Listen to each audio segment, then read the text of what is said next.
கர்த்தருக்கு ஸ்தோத்திரம். எனக்கு கல்யாணம் ஆகி கொஞ்ச நாளில் எங்கள் வீட்டுக்காருக்கு வேலை இல்லாமல் இருந்துச்சு. நாங்கள் ரொம்ப கஷ்டப்பட்டோம். அன்பரின் கூட்டத்துக்கு வந்து நாங்கள் வந்து பொருத்தனையோடு ஜெபித்தோம். ஏசப்பா வேலை கிடைக்கணும் ஏசப்பா நாங்கள் ஜெபித்தோம். ஜெபிச்சு விட்டு போன 10 நாளிலேயே என் கணவருக்கு கர்த்தர் ஒரு வேலையை கொடுத்து கர்த்தர் எங்களை ஆசீர்வதித்தார். அதுக்காக கர்த்தருக்கு கொடான கொடி நன்றி செலுத்துகிறேன். ஹல்லேலூயா. கர்த்தருக்கு ஸ்தோத்திரம். நான் திருவச்சூர்லேருந்து வரேன். என் பிள்ளைக்கு 26 வயசு ஆகுது. ஆனால் வீசிங்கில் ரொம்ப கஷ்டப்படுவா. காலையில் பஃப் அடிப்பான், மத்தியானம் மாத்திரை போடுவான், நைட்டு பஃப் அடிப்பான். ஆனாலும் டெய்லி வீசிங் இருக்கும். அப்போ நான் வந்து கடந்த வருஷம் 2வது மாதம் தான் இங்கே வந்தேன். ஐயா கிட்ட சொல்லி ஜெபம் பண்ணேன். ஐயா வந்து நாசியில் என் சுவாசத்தை ஊதுறேன்னு சொன்னாங்க. அந்த வார்த்தையை வச்சு நான் ஜெபம் பண்ணேன். 1 வருஷம் ஆயிடுச்சு. இன்றைக்கி என் பிள்ளைக்கு எந்த குறையும் இல்லாதபடி நல்ல சுகத்தை தேவன் தந்திருக்கிறார். அது மட்டும் இல்லாமல் கடந்த மாதத்தில் கூட என் பிள்ளைக்கு கொஞ்சம் உடம்பு சரியில்லை. நான் ஹாஸ்பிட்டலில் அட்மிட் பண்ணிட்டு இங்கே வந்தேன். நான் அழுது. ஆனால் போன மாதம் வந்து பிரசங்கமே பிள்ளைங்களுக்காக தான். நீங்கள் உங்கள் கையை தூக்கி நீங்கள் ஜெபம் பண்ணுங்க, உங்கள் பிள்ளைகளை கீழே கொண்டு வந்து ஜெபம் பண்ணுங்கன்னு சொன்னார். அதுபோல் என் பிள்ளைக்கு எந்த குறையும் இல்லாதபடி நல்லபடியாக டிஸ்சார்ஜ் ஆகி என் பிள்ளை சுகமாய் கர்த்தர் இம்மட்டும். நான் தனி மனுஷி தான், எனக்குன்னு யாரும் துணை கிடையாது, நானும் என் பிள்ளைகள் மட்டும்தான். ஆனாலும் தேவன் என்னோடு இருந்து என்னை அதிசயமாய் ஆச்சரியமாய் நடத்தி வந்தார். ஒவ்வொரு நாள் நான் மங்கள வார்த்தையை கேட்கும் போதெல்லாம் என் மனசுக்கு அவ்வளோ சந்தோஷமாக இருக்கும். கர்த்தர் என்னை நடத்தி வருகிற நடத்துவதற்காக நன்றி.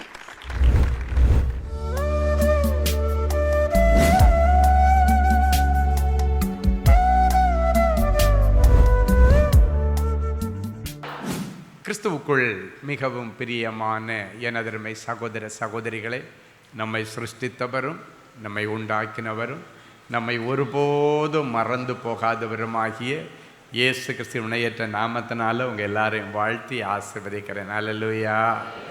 எல்லாரும் சந்தோஷமாக இருக்கீங்களா? இந்த நாளிலும் ஆண்டவருடைய பாதப்படியில் அமர்ந்து, ஆண்டவரே என் பிள்ளைகளுக்கு என்ன மங்கள வார்த்தை சொல்ல விரும்புகிறீர், என் பிள்ளைகளோடு ஆண்டவர் பேசுகிற நல்ல காரியம் என்ன, ஜெபத்திலே தரித்தறிந்த பொழுது கர்த்தர் கொடுத்த மங்கள வார்த்தை 2 நாளாகமத்தின் புஸ்தகம் 7ஆம் அதிகாரம் 14வது வசனம் இப்படியாய் சொல்லுகிறது. எடுத்து வாசிப்போமா? என் நாமம் தரிக்கப்பட்ட என் ஜனங்கள் தங்களை தாழ்த்தி ஜெபம் பண்ணி என் முகத்தை தேடி தங்கள் பொல்லாத வழிகளை விட்டு திரும்பினால், அப்பொழுது பரலோகத்தில் இருக்கிற நான் கேட்டு அவர்கள் பாவத்தை மன்னித்து அவர்கள் தேசத்திற்கு சேமத்தை கொடுப்பேன். அவர்கள் பாவங்களை மன்னித்து அவர்கள் தேசத்திற்கு குடும்பத்திற்கு சேமத்தை கொடுப்பேன். ஹல்லேலூயா. இந்த பாவ மன்னிப்பு முதலாவது நம்முடைய குடும்பத்திலே சேமத்தை கொண்டு வந்து தடைகளை உடைச்சி நல்ல காரியங்களை எல்லாம் செய்து வைக்கும். 2வது, இந்த பாவ மன்னிப்பு ஒரு மனுஷனுடைய சரீரத்தில் இருக்கிற எல்லா வியாதிகளை மாற்றும். எடுத்து வாசிப்போம். சங்கீதம் 103 3 முதல் 5 வரைக்கும் உள்ள வசனங்கள். அவர் உன் அக்கிரமங்களை எல்லாம் மன்னித்து உன் நோய்களை எல்லாம் குணமாக்கி உன் பிராணனை அழிவிற்கு விலக்கி மீட்டு உன்னை தன்னுடைய கிருபையினாலும் இரக்கங்களினாலும் முடிசூட்டி நன்மையினால் உன் வாயை திருப்தியாக்குகிறார். கழுகுக்கு சமானமாய் உன் வயது திரும்ப வால வயது போல் ஆகிறது. ஆமேன். கர்த்தர் தீர்க்க தரிசனமாக சொல்லுகிறார், இங்கு இருக்கிறதுல யார் மேல மரண கண்ணி சுட்டி இருந்தாலும் அந்த மரண கண்ணிகளை இன்றைக்கு ஆண்டவர் அறுத்து வெளியே போடுகிறார். உனக்கு வாலிப பிள்ளை மாதிரி ஓட, வால வயதின் ஸ்திரீயை போல புருஷனை போல ஓட கர்த்தர் இன்னைக்கு உனக்கு பலன் தருகிறார். கழுகுகளுக்கு வயசானதற்கு பிறகு ஒரு புது பலன் இருக்குமா? ஆண்டவர் அப்படிப்பட்ட ஒரு புது பலனை கர்த்தர் உங்களுக்கு கொடுக்க போறார். New strength. சொல்லுங்க பார்க்கலாம். ஒரு நியூ ஸ்ட்ரெங்க், ஒரு புதிய பலன் உங்கள் மேலே, உங்கள் பிள்ளைகள் மேலே, உங்கள் குடும்பத்தார் மேலே ஆண்டவர் இப்போ இறங்க பண்ணுகிறார். ஹல்லேலூயா. இந்த வசனத்தின் தொடக்கம் சொல்லுகிறது, அவர் உங்கள் அக்கிரமங்களை மன்னித்து உன் நோய்களை குணமாக்கி அப்படின்னு போடப்பட்டிருக்கு. அப்படின்னா நிறைய பிள்ளைகளுடைய சரீரத்தில் இருக்கிற இந்த வியாதிகள் இன்னும் நீங்கள் ஜெபிச்சும் மருந்து எடுத்தும் குணமாகாமல் இருந்தால், இன்னைக்கு ஆண்டவருடைய சமூகத்தில் ஆண்டவரே இந்த வசனத்தின்படி ஒருவேளை என்னுடைய அக்கிரமங்கள் மன்னிக்கப்படாததுனால எனக்கு இன்னும் குணமாகலைன்னா, இந்த அக்கிரமங்களை நீர் மன்னியும் என்று சொல்லும் பொழுது ஆண்டவர் மன்னித்து உனக்கு சுகத்தை கண்டிப்பாக நீ கொடுப்பார். ஏன்னா எத்தனை பேர் கேன்சரோடு வந்திருந்தாலும் சரி, கிட்னி ஃபெயிலியரில் வந்திருந்தாலும் சரி, இருதய பலவீனத்தில் வந்திருந்தாலும் சரி, மூச்சு திணறலில் வந்திருந்தாலும், லிவர் பிரச்சனையில் வந்திருந்தாலும், ஸ்கின் அலர்ஜியில் வந்திருந்தாலும், இல்லை வீசிங் பிரச்சனையில் வந்திருந்தாலும், எந்த வியாதியாக இருந்தாலும், தோல் வியாதியாக இருந்தாலும் கர்த்தர் இன்றைக்கு உன்னை குணமாக்குவார். ஏன்னா வசனம் தெளிவாக சொல்லுகிறது, அவர் அக்கிரமங்களை மன்னித்து உன் நோய்களை எல்லாம் குணமாக்கி, ஒரு சில நோய்கள் அல்ல, எல்லா நோய்களையும் குணமாக்குகிறவர் நம்முடைய ஆண்டவர். ஆண்டவருக்கு அநேக பெயர்கள் உண்டு. அதில் ஜெகோவா ராஃபா அப்படின்னா சுகம் தருகிற தேவன். ஒரு முறை ஒரு தாயார் தன்னுடைய வாலிப மகளை கூட்டுட்டு நிறைய ஃப்ரூட்ஸு, நிறைய ஸ்வீட்ஸ் எல்லாம் வாங்கிட்டு என்னை பார்க்க வந்திருந்தாங்க.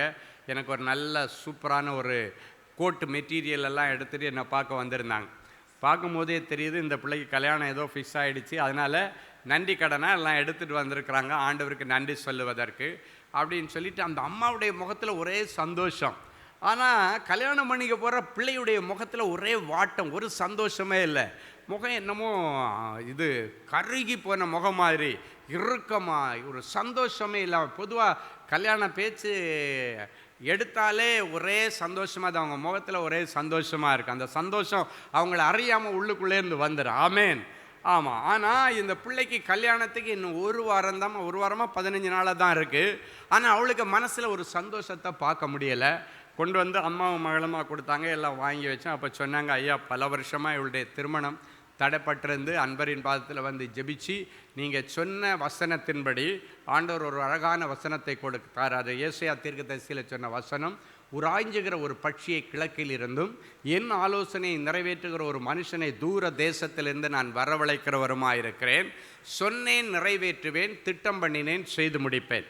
இந்த வசனத்தின்படி தூர தேசத்தில், அமெரிக்க தேசத்தில் வேலை செய்கிற ஒரு நல்ல மாப்பிள்ளை, எங்கள் குடும்பத்துக்கெல்லாம் ரொம்ப வேண்டிய ஒரு குடும்பத்தார் சொன்ன ஒரு நல்ல மாப்பிள்ளை, எல்லாம் செட் அடித்து தெரிஞ்ச குடும்பம், எல்லாம் நல்லா இருக்குது. நல்லா கைமறை மாப்பிள்ளை சம்பாதிக்கிறாரு, ஊரில் நிறைய சொத்தெல்லாம் வாங்கி போட்டிருக்கிறாரு, நிறைய வசதி வாய்ப்புகள் உள்ள குடும்பம், நல்ல குடும்பம், ஆண்டவருக்கு பயப்படுற குடும்பம், நாங்கள் எல்லாரும் சந்தோஷமாக இருக்கிறோம். ஆனால் இவன் மட்டும் என்னமோ ஒன்றை பறி கொடுத்த மாதிரி, பித்து பிடிச்ச மாதிரி உட்காந்துருக்கா பிரதர் அப்படின்னாங்க. நான் வந்த உடனே கேட்டேன், என்னம்மா அம்மாவுடைய முகத்தில் இருக்கிற சந்தோஷம் உன் முகத்தில் காணமே, ஒருவேளை அவங்க பார்த்த பையனை உங்களுக்கு பிடிக்கலையான்னு கேட்டேன். உடனே எழுத்தா, அப்படியெல்லாம் இல்லை அங்கிள் அப்படின்னா. அப்படின்னா வேற என்ன பிரச்சனை அப்படின்னு உடனே அவள் சொன்னால், ஒரு பொண்ணு கல்யாணம் ஆகி போகிறதுக்கு அவளுக்கு என்னென்ன தகுதி வேணுமோ அதில் ஒரு தகுதியும் என்கிட்ட இல்லைன்னா. என்னடா இப்படி ஒரு குண்டை தூக்கி போடுறா அப்படின்னு பார்த்தா, என்னுடைய ஆவியிலே இந்த குடும்பம் நல்ல குடும்பம், இந்த பிள்ளை நல்ல பரிசுத்தமான பிள்ளை, கெட்டுப்போன பிள்ளை கிடையாது, ஆண்டவருக்கு பயப்படுற பிள்ளை. அதனால் அந்த கோணத்தில் எனக்கு சந்தேகம் வரவே இல்லை, எனக்கு தகுதி இல்லை அப்படின்னு சொல்ல உடனே நான் சொன்னேன், அப்படி உனக்கு என்ன தகுதி இல்லைன்ற? அப்படி என்ன தகுதி இல்லைனாலும் ஆண்டவர் கிருபையினால் உன்னை தகுதிப்படுத்துகிறவர். உனக்கு என்ன பிரச்சனைன்னு சொல்லி கேட்ட உடனே தான் அடுக்கடுக்காக சில பிரச்சனை சொன்னால், ஒரு பொண்ணு ஒரு புருஷன் வீட்டுக்கு போகும்போது ரொம்ப அவங்க எதிர்பார்க்கல சில காரியம் என்கிட்ட இல்லை. என்ன இல்லைன்னு கேட்டால் சொன்னால், எனக்கு தீராத உதிரப்போக்கு அப்படின்னா அந்த பீரியட்ஸ் வந்தால் எனக்கு ஸ்டாப் ஆகவே ஆகாது. மாத்திரை போட்டாலும் நிறைய 2-3 வாட்டி டோஸ் போட்டால் மட்டும்தான் கொஞ்சம் ஸ்டாப் ஆகும். திருப்பி ஒரு வாரத்தில் திருப்பி வந்துடும். இதனால் எனக்கு ரொம்ப போராட்டம். அதனால் அதுக்கு எவ்வளோ மாத்திரை எடுத்தாச்சு, மருந்து எடுத்தாச்சு, என் உடம்பு தான் வீங்கிட்டு போகுது, ஹார்மோன் இம்பேலன்ஸ்ன்னு டாக்டர் சொல்கிறாங்க. அது எனக்கு ஒரு பெரிய பிரச்சனை. ரெண்டாவது, அதுக்கு பிறகு வந்தால் ஸ்டாப் பண்ணனாலும் திருப்பி மாத்திரை போடணுமா, வர்றதுக்கும் மாத்திரை போடணும், ஸ்டாப் பண்ணுறதுக்கும் மாத்திரை போடணும். வந்துச்சுன்னா நான் ஸ்டாப்பாக போயிட்டுருக்கோம். இது ஒரு பிரச்சனை. ரெண்டாவது சொல்கிறா, எனக்கு தைராய்டு, பயங்கர ஹைப்பர் தைராய்டு இருக்குது. அதனால் டாக்டர்ஸ் சொல்லியிருக்காங்க உனக்கு கன்சீவ் ஆகிறதெல்லாம் கொஞ்சம் கஷ்டம். மூணாவது சொன்னால், அவளுடைய யூட்ரஸில் ஒரு பெரிய ஃபைப்ராய்டு கட்டி எத்தனையோ சென்டிமீட்டர், மில்லிமீட்டரில் எத்தனையோ சென்டிமீட்டர் எனக்கு யூட்ரஸில் பெரிய ஃபைப்ராய்டு கட்டி இருக்குது அப்படின்னு சொன்னான். அடுத்து சொன்னால், எனக்கு சுகர் வியாதி இப்போ கொஞ்ச நாளாக கொரோனாவுக்கு பிறகு ஊசி போட்டேன், அதுக்கு பிறகு எனக்கு சுகர் வியாதி வந்துருச்சு, இந்த வயசுலேயே எனக்கு வியாதி அப்படின்னு ஒரு சில பட்டியல் அப்படியே சொல்லிகிட்டே இருந்தா.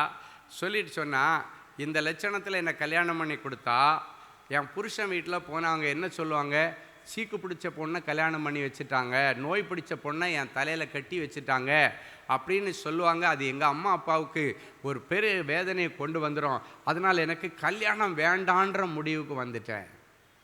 அவள் சொல்கிறா, நான் ஆண்டவரே எனக்கு கல்யாணமே வேண்டான்னு ஜெபம் பண்ணிகிட்டு இருக்கிறேன். நான் சொன்னேன், ஜெபம் பண்ணுறதே பண்ணுற ஆண்டவர் ஜெபத்தை கேட்கிறவர். ஆண்டவரே எனக்கு பிரச்சனையை தீர்த்து வைங்க, இந்த வியாதியிலிருந்து விடுதலையை தாங்கன்னு நீ கேட்காம ஏன் கல்யாணம் வேண்டான்னு சொல்கிற? அதுவும் ஜெபம், இதுவும் ஜெபம் தானே. நீ ஜெபத்தை கேட்கிற ஆண்டவர், ஏன் ஜெபத்தை இப்படி நீ நெகட்டிவாக பண்ணுற? நீ பாசிட்டிவாக பண்ணி, ஆண்டவரே எனக்கு இப்படிப்பட்ட பிரச்சனைகள்லாம் இருக்குது, நான் உங்கள் பிள்ளை தானே, என்னுடைய நோய்களை எல்லாம் சிலுவையில் சுமந்திருக்கீங்களே, நீ அப்படி கேட்கலாமே, நீ ஏன் அதுக்கு கேட்கல அப்படின்னாச்சுன்னா அவள் சொன்னா, அங்கிள் நான் நிறைய முறை ஜெபிச்சு பார்த்தேன், உபவாசம் இருந்து பார்த்தேன், ஆனால் ஒன்றுலேயும் எனக்கு பலன் கொடுக்கல என்று சொன்னேன். அப்போ தான் நான் சொன்னேன், சில நேரங்களில் ஆண்டவர் விசுவாச சோதனை செய்யும்படி கூட இந்த காரியங்களை உனக்கு அந்த வியாதி சரீரத்தில் கண்டினியூ ஆகிட்டே இருக்கோ, இன்றைக்கி நம்ம ஜெபம் பண்ணுவோம் அப்படின்னு சொல்லிட்டு ஒரு சின்ன ஜெபம் பண்ண. ஆண்டவரே இந்த சுப காரியங்கள் நடக்கிற நேரத்தில் எவ்வளோ சந்தோஷமாக இருக்குன்னு, அவனுடைய முகம் வாடி போயிருக்குதுப்பா, உன் முகத்தை பார்த்தா எனக்கே மனசு கஷ்டமாக இருக்குது. நீ என்னை விட எவ்வளோ மனதிருக்கமுள்ள ஆண்டவர், அவளுடைய முகத்தை பார்த்தா உங்களுக்கே பரிதாபமாக இல்லையா ஆண்டவரே? நீர் ஏதாவது ஒன்று அவளுக்கு செய்யணும், ஏதாவது ஒரு காரியத்தை அவளுக்கு செய்து அவளுடைய சரீரத்தில் எல்லா உறுப்புகளையும் நீர் புதுசாக மாற்றணும் சொல்லிட்டு ஒரே ஒரு வார்த்தை சொன்னேன், பழையவைகள் எல்லாம் ஒளிந்து போயின, எல்லாம் புதிதாயின. ஹல்லேலூயா. சகலத்தையும் புதிதாக்குகிறேன், அது இப்பொழுதே தோன்றும் என்ற வார்த்தையை ஆண்டவர் சொல்லி அந்த மகளுக்கு உற்சாகமான வார்த்தைகளை கூட ஆண்டவர் சொன்னார். யூட்ரஸ் புதுசாகிடுச்சு, உன்னுடைய தைராய்டு கிளாண்டெல்லாம் கிளியர் நார்மல் ஆகிடுச்சு, தைராய்டு போய் செக் பண்ணி பாரு, உனக்கு நார்மலாக இருக்கும். நீ போய் சுகரை செக் பண்ணி பாரு, உனக்கு நார்மலாக இருக்கும். யூட்ரஸை செக் பண்ணனா யூட்ரஸில் ஃபைப்ராய்டு இருக்காது. உண்மையிலே ஆண்கள் சொல்கிறீங்க, ஆண்டவர் சொல்கிறார், மகளே உன்னுடைய சரீரத்தில் உள்ள எல்லா இன்டர்னல் ஆர்கன்ஸ் ஆண்டவர் புதுசாக மாற்றியாச்சு, சகலத்தையும் புதிதாக்குகிற. அதான் வசனம், நீ விசுவாசிச்சா தேவ மகிமையை காண்பான். அதன் பிறகு சந்தோஷமாக ஜெபிச்சு அந்த பிள்ளையை ஆசீர்வதிச்சு அனுப்பினேன். ஒரு 4 நாள் கழித்து அவள் சொல்கிறா, எத்தனையோ வருஷங்களுக்கு பிறகு டேப்லெட் போடாமல் எனக்கு இன்றைக்கி தான் ஃபஸ்ட்டு அந்த ஸ்திரீகளுக்குள்ள வழிபாடு வந்துச்சு. ஹல்லேலூயா. அடுத்து ஒரு 4 நாள் கழித்து சொல்கிறா, ஃபஸ்ட்டு 4 டேஸில் எனக்கு மாத்திரை போடாமல் இந்த முறை தான் அந்த ஸ்திரீகளுக்குள்ள வழிபாடு ஸ்டாப் ஆகிடுச்சு. ஆமேன். இது ரெண்டும் கிடைச்ச உடனே திருப்பி ஒரு 4 நாள் கழித்து அவங்க அம்மாவை கூப்பிட்டுட்டு, அம்மா இதெல்லாம் ஆண்டவர் அற்புதம் செய்தார், எதுக்கு இந்த தைராய்டு கிளாண்டையும் செக் பண்ணி ஒரு அப்டாமன் ஸ்கேன் எடுத்து அந்த ஃபைப்ராய்டு உள்ளே இருக்கா ஒன்று செக் பண்ணிவிட்டு சுகரை ஒன்று செக் பண்ணுவோன்னு சொல்லி ஒரு ஃபுல் பேக்கேஜ் மெடிக்கல் டெஸ்ட்டுக்காக வேண்டி அம்மாவும் மகளும் காலையில் போகிறாங்க. கல்யாணத்துக்கு இன்னும் ஒரு 5 நாள் தான் இருக்குது. போய் பார்க்கும் பொழுது அந்த ஃபைப்ராய்டு எங்கே போச்சுன்னே தெரியலை. Thyroid normal, blood sugar normal, எல்லாம் நார்மல். ஹல்லேலூயா. அங்கேருந்து ஓடி ஆண்டவருக்காக காணிக்கை செலுத்துவதற்காக ஓடி வந்தாங்க. அவன் சொன்ன காரியம், ஐயா நாங்கள் எவ்வளோ மாத்திரம் மருந்து எடுத்தோம், ஆனால் என்னைக்கு அடைக்கல பட்டணத்தில் வந்து எங்கள் மனசில் இருக்கிற கஷ்டத்தை ஊற்றினமோ அன்னைக்கு கர்த்தர் அற்புதம் செய்தார். உங்கள் சரீரத்தில் என்ன பிரச்சனையாக இருந்தாலும் அவர் சகல வியாதிகளையும் குணமாக்க வல்லவர். ஆமேன். யாராக இருந்தாலும் பேதங்கள் இல்லாமல் எந்த பாரபட்சமும் இல்லாமல் இன்னைக்கு உங்களை ஆண்டவர் குணமாக்குவார். ஹல்லேலூயா. இன்னைக்கு ஒருவேளை உங்கள் சரீரத்தில் தோல் வியாதி இருக்கலாம், இச்சிங் வியாதி இருக்கலாம், இரிட்டேஷனாக இருக்குது, தண்ணி ஒழிக்கிட்டே இருக்குது, மூக்கிலேருந்து ஒழிக்கிட்டே இருக்குது, பேட் ஸ்மெல்லு உடம்புல வருது, எவ்வளவோ நான் பார்க்குறேன், என்னால் இந்த பேட் ஸ்மெல் மாறலை, வாயிலேருந்து ஒரு பேட் ஸ்மெல், என் ஃப்ரெண்ட்ஸ் எல்லாம் என்னை பார்த்தா ஓடுறாங்க, கிட்ட வரமாட்டுறாங்க, சின்ன வயசில் எனக்கு முடி கொட்டிக்கிட்டே இருக்குது. என்ன பிரச்சனையாக இருந்தாலும் எல்லா பிரச்சனைகளுக்கும் என் ஆண்டவருடைய வார்த்தை நல்ல மருந்து. ஹல்லேலூயா. மருந்து கண்டுபிடிக்க முடியாத எத்தனையோ வியாதியோடு கூட ஜனங்கள் இதே அடைக்கல பட்டணத்தில் வருகிறதை பார்த்திருக்கிறேன். சிலர் சொல்லுவாங்க, இது லட்சத்தில் ஒருத்தங்களுக்கு தான் வரும், ஆனால் எனக்கு வந்திருக்கு, இது 1000 பேரில் ஒருத்தருக்கு வரும், 10,000 பேரில் ஒருத்தங்களுக்கு வரும், இது எனக்கு போய் வந்துருச்சு என்று கண்ணீரோடு வந்திருக்கிறாங்க. அப்போ நான் சொல்லுவேன், தேவனுடைய நாமம் மகிமைப்படும்படி இது உனக்கு நடந்திருக்கு. ஹல்லேலூயா. இன்னைக்கு கர்த்தர் உன்னை தொட்டு குணமாக்குவார். இது ஒரு பெதஸ்தா. ஆமீன் சொல்லுங்க பார்க்கலாம். ஹல்லேலூயா. என் அன்பு தேவனுடைய பிள்ளைகளை, இப்போ நீங்கள் பெதஸ்தாவில் வந்திருக்கிறீங்க. பெதஸ்தாவில் முங்கி எழும்பின அத்தனை பேருக்கும் ஆண்டவர் சுகம் கொடுத்தவர். இன்றைக்கு எப்பேற்பட்ட கொள்ளை நோயாய் இருந்தாலும் சரி, இன்றைக்கு கர்த்தர் உன்னை தொடுவார். உனக்கு விரோதமாய் உருவாக்கப்பட்ட எல்லா ஆயுதங்களை கர்த்தர் வாய்க்காதே போக பண்ணுவார். பரலோகத்திலிருந்து ஒரு அக்கினி இப்பொழுது உங்கள் மேலே இறங்குகிறது. அந்த அக்கினி உங்களது சரீரத்தில் இருக்கிற எல்லா பிசாசின் அந்தகார கிரியைகளை இப்பொழுது சுட்டரிக்கிறதை பார்க்கிறோம். சரீரத்தில் என்ன கட்டி இருந்தாலும் சரி, சரீரத்தில் என்ன நோய்க்கிருமிகள், உயிர்கொல்லி கிருமிகள் ஒரு ரத்தத்தில் இருந்தாலும் சரீரத்தில் இருந்தாலும் ஆண்டவர் வியாபித்து இங்கு உலாவிக் கொண்டிருக்கிறார். அவருடைய வல்லமையின் அபிஷேகம் உங்கள் ஒவ்வொருவரையும் இப்பொழுது மூடுகிறதை பார்க்கிறேன். அது எப்பேற்பட்ட வியாதியாக இருந்தாலும் ஆண்டவர் இன்னைக்கு உங்களுக்கு சுகத்தை தருவார். அல்லேலூயா. ஆண்டவரே, இப்பொழுதும் என் பிள்ளைகள் உம்முடைய சன்னிதானத்திலே வந்து தங்களை தாழ்த்தி ஜெபம் பண்ணி தங்கள் பொல்லாத வழிகளை விட்டு மனம் திரும்பினால் சேமத்தை கொடுப்பேன் என்று சொல்லி தாழ்த்தி ஜெபிக்கிறோம். பொல்லாத வழிகளை விட்டு மனம் திரும்பி ஜெபிக்கிறோம். எங்கள் பாவங்களை மன்னித்து எங்களுக்கு சேமத்தை கொடுப்பேன் என்று சொன்னீர். குடும்பத்தில் 4 நல்ல காரியம் நடக்கட்டும். ஆண்டவரே, எந்தெந்த பிள்ளைகள் என்னால் படிக்க முடியலை, காசு இல்லை, இல்லைன்னா நான் படித்தாலே எனக்கு மனசில் நிற்கலை சொல்லிட்டு இருக்கிற பிள்ளைகளுக்கு கர்த்தர் நல்ல ஞானத்தையும் அறிவையும் புத்தி கூர்மையும் கொடுத்து நல்லா படித்து பெரிய ஆளாக்கி ஆசீர்வதித்துத்தான். ஆண்டவரே, படிக்க வைக்க எனக்கு பணம் இல்லைன்னு சொல்கிற பிள்ளைகளுக்கு பரலோக மதங்களை திறந்து இவங்க பிள்ளைங்களை படிக்க வைக்க கர்த்தர் சிறப்பு ஏற்பாடுகளை செய்வார். பணம் இல்லை அதனால என் பிள்ளை படிக்கலைன்னு ஒரு நாளும் சொல்லக்கூடாது. ஏன்னா நீங்கள் சொல்லியிருக்கிற என் ஜனம் என்று சொல்லியிருக்கிறேன். இங்கு வந்திருக்கிற பிள்ளைகள் என் பிள்ளைகள் என்று சொல்லியிருக்கிறேன்.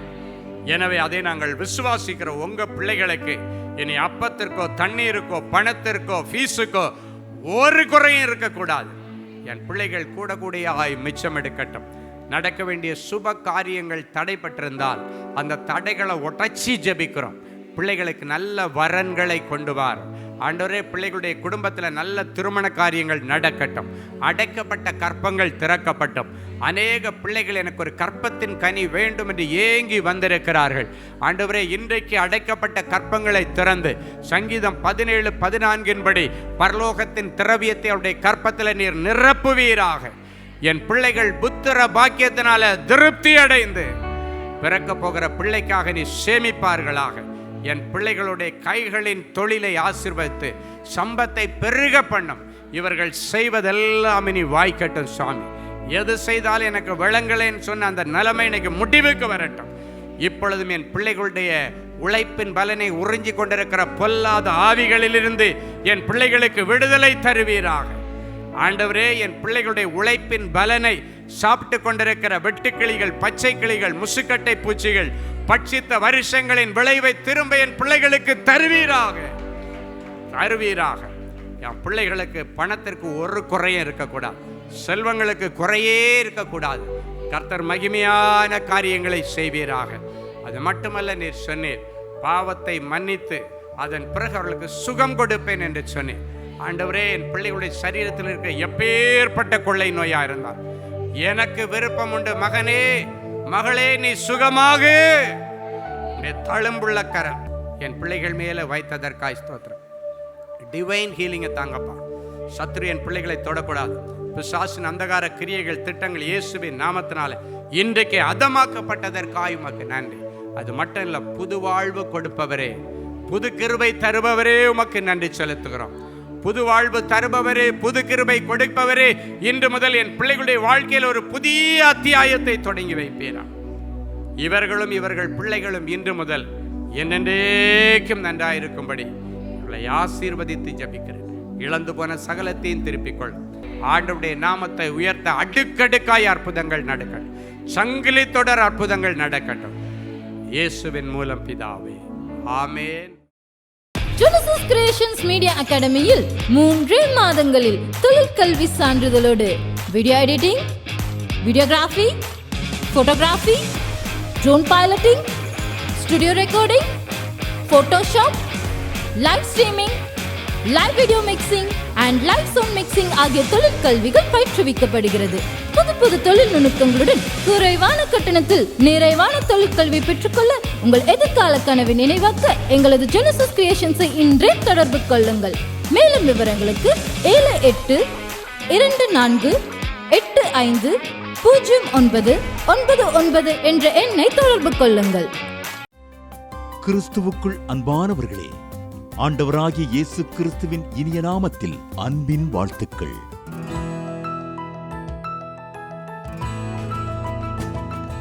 எங்களுடைய மார்வெல் திருமண தகவல் மையத்தை ஆன்லைன் சேவை மூலம் உங்களுக்கு அறிமுகப்படுத்துவதில் நாங்கள் மிகுந்த மகிழ்ச்சி அடைகிறோம். எங்களது மார்வெல் திருமண மையம் கிறிஸ்தவ குடும்பத்தில் திருமணத்திற்கு ஆயத்தமாயிருப்பவர்கள் தங்களுக்கு ஏற்ற வாழ்க்கை துணையை தேர்ந்தெடுக்க சிறந்த திருமண சேவை மையமாக இருக்கிறது. மேலும் மார்வெல் திருமண தகவல் மையத்தில் நீங்கள் பதிவு செய்வதற்கு எங்களது இணையதள முகவரி www.marvelmatrimony.com மற்றும் அலைபேசி எண் 7824855999 என்ற எண்ணிற்கு தொடர்பு கொள்ளலாம். சென்னை, நாகர்கோவில் மற்றும் மும்பை நகரில் உள்ளவர்கள் பதிவு செய்ய விரும்பினால் கீழ்க்கண்ட விலாசங்களில் உள்ள எங்களது அலுவலகங்களோடு தொடர்பு கொள்ளலாம். Email info@marvelmatrimony.com. ஆண்டவர்தாமே உங்களை அளவில்லாமல் ஆசீர்வதிப்பாராக.